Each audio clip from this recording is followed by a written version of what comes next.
बाकी सगळं स्वस्त आहे. अशी मार्केट आहे बघा. तुम्हाला जी माहिती आहे का तुम्हाला, ही भाजी आम्ही घेतली 5 रुपयाला पेंडी. मित्रांनो, पालक पण 5 रुपयाला आहे, मुळ्याची भाजी पण 5 रुपयाला आहे, ही पण भाजी 5 रुपयाला. म्हणजे इथं मार्केटला हे विकण्यासाठी मार्केट खूप मोठं आहे. तर इथं भरपूर प्रमाणात घ्यावं लागतं 5ला पेंड्या बिंड्या. मग परत विकायला पुढे तुम्ही 10ने 15ने विकू शकता असं.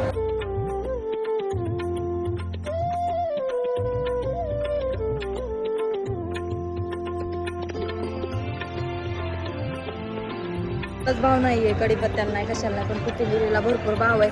तुमच्या शेतात जर कोथिंबीर असेल तर नक्की तुम्ही कोथिंबीर घेऊन येऊ शकता वाशी मार्केटला, कारण इथं तुम्हाला भाव चांगला भेटेल. वाशी मार्केटला सध्या तर 50 रुपयाला जागेवर पिंडी इथं मार्केटमध्ये. लय महाग आहे. जाऊ दे, काही इडापिडा टळू दे, बळी तर राज्य येऊ दे. 50ने काय 1000 होऊ दे.